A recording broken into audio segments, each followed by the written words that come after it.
வெண்டைக்காய் வந்து நல்ல கிறிஸ்பாக வந்து இதாகிடுச்சு. இப்போ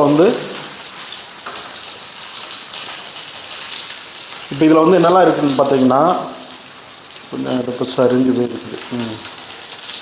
இப்போ இதில் வந்து என்னென்ன இருக்குதுன்னு பார்த்தீங்கன்னா, வெங்காயம், தக்காளி, புளி கரைச்சி விட்ருக்குது, கொஞ்சம் கொத்தமல்லி பொடி, இது எல்லாமே இருக்குது.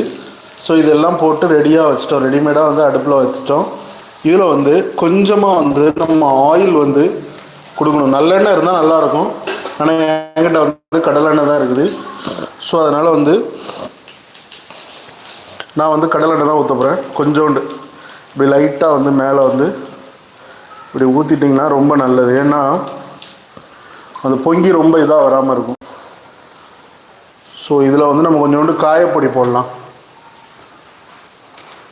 நான் உப்பு எல்லாமே போட்டேன். உப்பு, மிளகாத்தப்பொடி, கொத்தமல்லி பொடி, வெங்காயம், தக்காளி, புளி எல்லாம் கரைச்சி விட்டு ரெடியாக வச்சுட்டேன். இப்போ லாஸ்ட்டாக வெண்டைக்காய் போட்டு நம்ம இறக்க வேண்டியதான்.